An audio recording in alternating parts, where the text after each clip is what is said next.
এটা হচ্ছে দুর্গঞ্জ গ্রাম। আমার সাথে আছে আমাদের তারেক বন্ধু, আমার ওস্তাদ ফখরুল ভাই, আর পিছনে পিছনে আছে আমার বাগিরা নন্দলাল।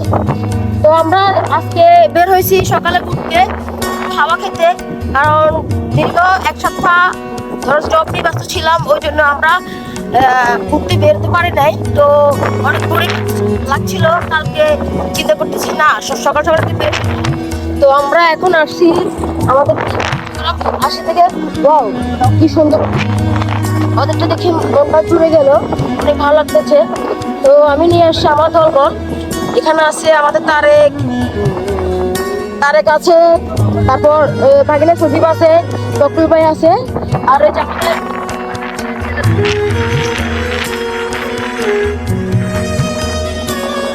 দেখেন কি দেখেন, এটা জাহাজ, তারপর ওই